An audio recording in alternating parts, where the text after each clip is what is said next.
Welcome to another edition of Preps Plus Extra. I'm Mark Stewart, prep editor of the Milwaukee Journal-Sentinel. Joining me, as always, J.R. Radcliffe, sports editor of Now Newspapers and Lake Country Publications. How you doing this week? Doing pretty good. We got a little bit of clarity in the football, the football layout this week. Now that we're 3 weeks in, everybody's got a conference game under their belt. We learned a little bit more about who are the haves and have-nots this season. Yeah, and speaking of that, talking about clarity, and I say this jokingly in our favorite conference. I just say it jokingly about the Woodland, but things, I think things, did kind of crystallize a little bit with South Milwaukee in the East beating Brown Deer. Brown Deer and South Milwaukee, at least on paper, are probably the top two teams in that division. Definitely. South Milwaukee won 41-35, another high-scoring Woodland game.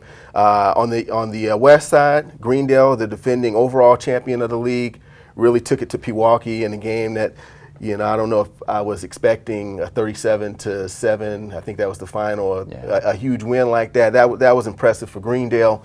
That combined with Tulsa West losing to Milwaukee Pius makes you think, well, maybe, Greendale, maybe we're headed for another Greendale-South Milwaukee showdown, a few weeks down the road. So, so those were a couple huge games there. Yeah, it certainly seems. I think at this point we'd be really shocked if we weren't headed for Greendale, South Milwaukee down the road because, as you said, hard to imagine another team in the Woodland East is going to be able to hang with the Rockets, who played a great game to slow down Brown Deer's multi-talented quarterback Zack Baun, who's just about as good a player as we have in the area. And then with, like you said, Tulsa West, one of the more experienced teams in the Woodland West, coming back, and then there's Greendale, Pewaukee, Tulsa West. With them losing, it's like, well, now Greendale seems like the clear-cut favorite to pull away in that division as well. So yeah, Greendale looks like a world beater right now. They had a tough non-conference schedule, and then they follow it up with a good win in the conference season, and South Milwaukee is just as good as they were last year. Right. And speaking of the Woodland Conference, we've got a couple of guys who know a little something about Woodland Conference football. Greendale quarterback Josh Ringelberg and South Milwaukee coach Derek Hoff. Last state championship, our last game, tough way for those seniors to go out. We definitely remember it. We keep that in the back of our mind and use that as motivation for every game we go into. Our program right now is at a spot where we've consistently done excellent things. Coach Gillespie got this city to a point, and we're trying to take it to the next level. And we wanted to make a statement tonight in the Woodland East and really finish this game so we have a shot at that title game again. We want to get back to playing the Pewaukees, Tulsa West, and Greendales of the world. Well, JR, you touched on the whole Zack Baun, I won't call it a phenomenon, but he is a very talented player. And we saw another guy, two quarterbacks in the Woodland. You might have two of the better guys at their position in the state when you include Josh Ringelberg there. It's going to be interesting. I know in the Woodland they have, they don't choose an overall player of the year, but guys like us have to figure out, for all area, all state stuff, where to peg people. And clearly these two guys have, even early in this season, really separated themselves from the pack. Right, and I think I tweeted this out when I was at my game this weekend that those two guys are in a race for our Now Newspapers All Suburban Player of the Year. Ringelberg won it last year as a junior, and it was easy to sort of distinguish them when Greendale went to the state championship game in Division III. Came up a little bit short, but as a junior, Ringelberg was putting up eye-popping numbers, both running and passing the ball. And then Zack Baun is in another league if we're talking about just numbers. The guy can run through people. He's got the size. He's got a good arm. People may not even realize that. He'll run as much as he'll pass. Probably run more than he'll pass, but a very multi-sport athlete who right now, and I think Wisconsin Badgers maybe should be getting involved. I know there's a little bit of a groundswell to have him sort of connect with that program, and it's easy to see why there would be a good match there. Two just supremely talented kids, and I don't know if, when we're talking about our coverage area, if there is another quarterback that's in their league, at least at this point. Yeah, I got a chance. I haven't seen Josh play this year. I saw him last year. I did get a chance to see Zack last week, and what stood out to me was, just as a quarterback, was that, you think of him as an athlete playing quarterback. At least that's what I did. But then when I see him as a senior, it's like, he throws the ball. It looks so effortlessly. And his passes were really, he was pretty accurate. If you were at the game, you could see there were a lot of plays that, at least on this night, his receivers, they were hitting his receivers' hands. They just couldn't come down with him. But then, the flip side, too, is you look at him, and then at the end of the game, you see he had 246 yards rushing.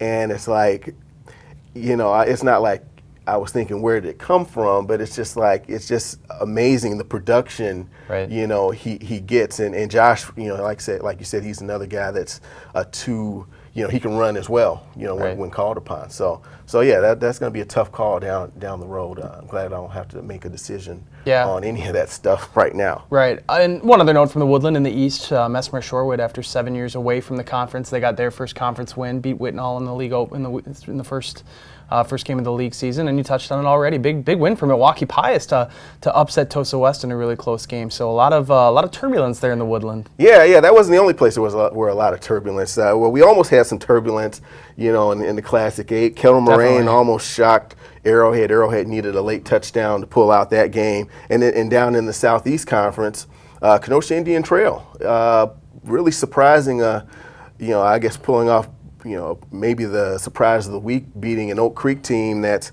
at least on paper, looks like they're really loaded. I mean, that really impressed me in terms of just a great win for a young program. Yeah, and that sort of opens up the Southeast to us a little bit as well. I think coming in, we figured Oak Creek was the heavy favorite. Franklin might stick their nose in, but now you've seen pretty much all three Kenosha schools are capable. Racine Case had a good start to the year. They lost their first Southeast game, and Kenosha Indian Trail in particular, coming off a really good second season as a varsity program, and we kind of talked about this off air a little bit with the new facilities they have, the new field, sort of the new high school vibe that they've gotten, and we've seen it in other communities. Waukesha West, when it opens, several years ago, where I grew up, Appleton North, when that opened up when I was in high school, there's just a natural gravitation towards that school where you've got families that want to be in that school, and the programs build very, very quickly because they have a lot of assets in their favor. Kenosha Indian Trail was pretty good last year, graduated a ton of seniors, and maybe we thought they'd step down, but the win over Oak Creek tells us they're still very much in the picture. And if you want to call them sort of a sleeping giant, I don't know if they're sleeping. They were good last year too, but this is definitely a program that we're going to be talking about for a long time. Right, yeah, and kudos to Coach Mike McKay and his staff, because even you mentioned those other schools, Waukesha West and Appleton North, and I remember when Waukesha West opened, they weren't this good this soon. Right. This is only their third or fourth. I mean, this is their third varsity season, but this may be their fourth year of having football overall. So that's just impressive what they've been able to do there. But we were also kind of talking before the show, looking at what Kettle Moraine was able to do last week. It got me thinking. When I look at Kettle Moraine, I'm looking at a team, and I think, maybe this is one of those, sleeping giants, an area that hasn't had that football success yet, but I could see it happening there. And there are others. I mean, when I mention areas like that, are there some other areas in your mind, other districts where you think, hey, they might be onto something there if they get the the right mix and chemistry. Sure. Well, I mean, staying in the Classic 8, and Kettle Moraine and Muskego are sort of the same in that they've had success in their football programs. It's not completely foreign that they would have a successful season, but they're buried in one of the best conferences in the state in the Classic 8. It's hard to get to the playoffs, let alone establish yourself as one of the best teams in the state when you've got a battle week in and week out. I think what we saw with Kettle Moraine, really they should have won that game. They fumbled on the goal line, and then Arrowhead went 99 yards, scored with 1:33 to go, won by 1 point. They really are in this race now, and maybe this isn't the year just yet, but you've got to think now next year, now that they know they can hang with teams like Arrowhead, and they didn't get crushed by Arrowhead last year. It was 21-3, and nobody scored in the second half, so they had a little bit of a confidence boost. Then they almost beat Catholic Memorial. That was a one-score game as well, so you know that they're capable of hanging with those teams. Now they have to take the next step and beat them. We've got an interesting battle in terms of Muskego because they play Waukesha West. Both of those schools are 3-0. Waukesha West kind of seen as one of the dominant teams in the Classic 8. Muskego has a lot back, and they're trying to get into that top tier past the Waukesha West, the Arrowhead, Mukwonago, Catholic Memorial, sort of the four-pack at the top there. And this is a really good opportunity for Muskego to, because if you get in the playoffs in this league, you're a good football team. Right. And the other school that kind of always look at it as sort of maybe a sleeping giant, and we kind of touched on the Greater Metro is, what's something about West Allis Hale just intrigues me. That I don't know what why they haven't had more success in the last few years, but I look at that team and I think that could be an area where maybe they could get something going. But again, like most of these larger school conferences, it's hard to work your way up. I mean, you got to battle through the Brookfields. They're always solid.